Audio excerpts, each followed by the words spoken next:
We are learning the fundamentals of Scrum, which is a framework for managing teams and managing productivity of the teams and the value of the work that they put out. So this is helping us understand management as a whole and also efficiency of the teams that we manage at the company or battalion level.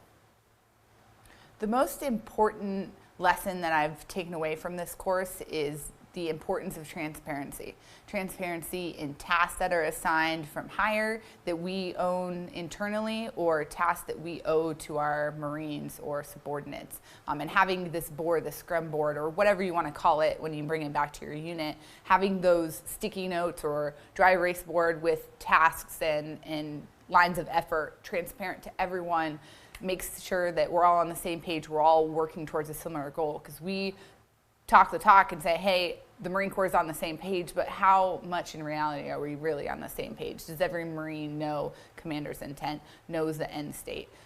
So this idea of presenting transparency in a new way is something that I'll take back to my unit and implement in order to help my Marines, in order to help my staff grow, and in order to help the company be a more effective team member in the battalion as a whole. I think is why. I believe the sergeant NCOs have a big part to play in the team and the layout of a Scrum team as a whole, because they'll be main contributing factors or personnel to putting those sticky notes on the board. They know what needs to get done because they do the work every single day. If you exclude the NCOs from being part of the team or bringing their ideas in, then you are automatically cutting your effectiveness in half because you don't have the personnel actually doing the work. So I think this course would be a great lesson for the Marines to go through, especially those who are going to be contributing to the team, because it gives them more buy-in, it gives them more enthusiasm to work better as a team and to be more effective. So I think in the Marine Corps we're always stuck. We're ruled by policy, by doctrine. There's a, order for everything we do. The way we put on our uniform, the food they serve at the chow hall is structured by order, which is great. This is how the military continues to work. But sooner or later, when do those orders get reviewed? Are they doing the same processes, retrospective and review that we're learning here of these orders? How often are they doing it? It's not transparent to us at the company or battalion level. We don't know what headquarters Marine Corps is doing or how often they do retrospective and review of their policies. So I think in order to innovate, you need to have that transparency and you need to have that feedback from the users. We're the customers of headquarters Marine Corps. Same with the people of the United States, they're the customers. How often are we getting feedback, or is headquarters Marine Corps getting feedback from us on is this working? Do MarineNet courses really work, or should we try something else and innovate?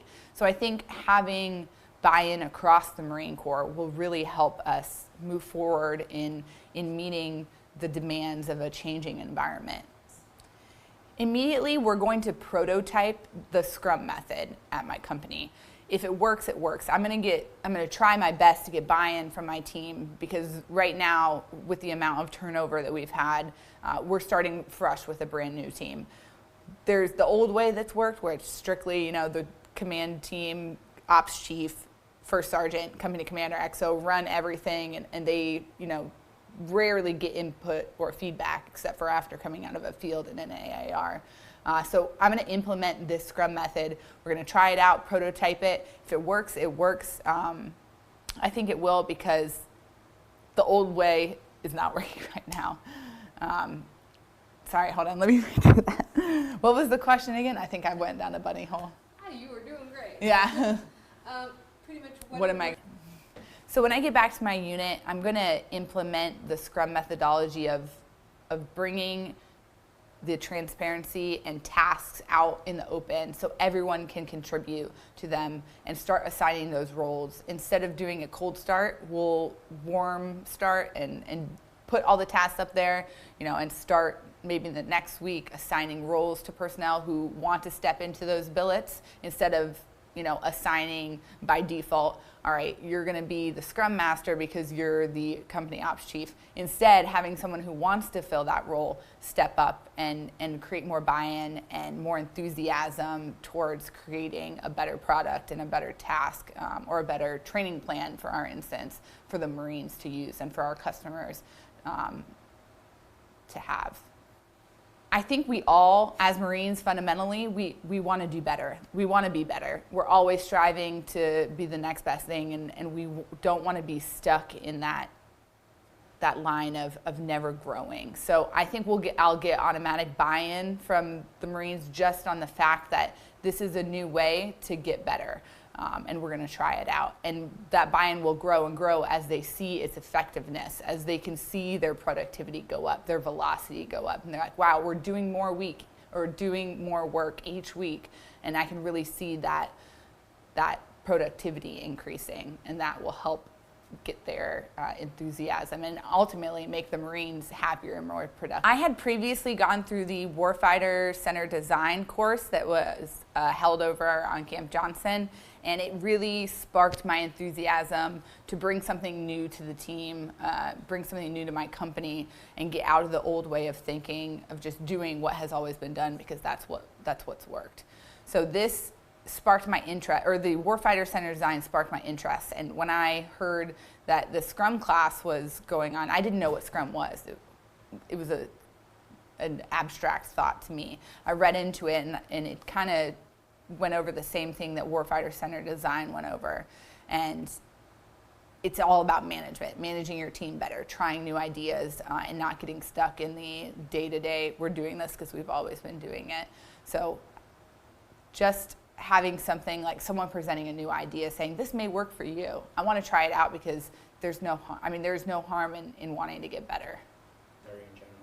It gets people out of the normal cycle of their thought process. I think we are in a monotonous cycle of you go through OCS, TBS, or boot camp, MCT, and then after that your learning kind of comes to a halt unless you're forced to go to some outside school specific to your MOS. But we don't, as a Marine Corps, really teach how to be a good leader once you're out of your MOS or out of your basic training. So this is refresher training. I think leaders at all levels from NCOs up need to have, because it teaches us best practices on how to get the most from your team, how to pool that feedback and really get quality inputs from those who do the work.